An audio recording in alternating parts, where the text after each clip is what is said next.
સુરતમાં gas leakage થતાં આગ લાગી। ભેસાણ 4 રસ્તા ઉપર ખોદકામ દરમિયાન ગેસ લીકેજ થયો। ગેસની લાઇન ફાટી જતાં ભીષણ આગ લાગી। ફાયરની ટીમે સ્થળે પહોંચી આગ ઉપર કાબુ મેળવી લીધો છે। સુરતની ઘટના ગેસ લીકેજ થવા મામલે આગ લાગી છે। ભેસાણ 4 રસ્તા પાસે ગેસ લીકેજ થતાં આગ લાગી। ઇલેક્ટ્રિસિટીનું ખોદકામ ચાલી રહ્યું હતું ત્યારે ગેસની લાઇન ફાટી જતાં આ આગ લાગવાની ઘટના બની। આગ ઝૂંપડપટ્ટી સુધી પહોંચી ગઈ હતી। ફાયર બ્રિગેડની ટીમ તાત્કાલિક ઘટના સ્થળ પર પહોંચી અને આગ ઉપર કાબુ મેળવી લીધો છે। ઘટનામાં કોઈ જાનહાનિ નથી થઈ। ગેસની લાઇન ફાટી જતાં ભીષણ આગ લાગી। ફાયરની ટીમે સ્થળે પહોંચી આગ ઉપર કાબુ મેળવી લીધો છે। સુરતની ઘટના ગેસ લીકેજ થવા મામલે આગ લાગી છે। ભેસાણ 4 રસ્તા પાસે ગેસ લીકેજ થતાં આગ લાગી।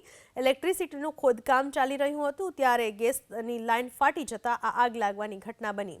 આગ ઝૂંપડપટ્ટી સુધી પહોંચી ગઈ હતી। ફાયર બ્રિગેડની ટીમ તાત્કાલિક ઘટના સ્થળ પર પહોંચી અને આગ ઉપર કાબુ મેળવી લીધો છે। ઘટનામાં કોઈ જાનહાનિ નથી થઈ।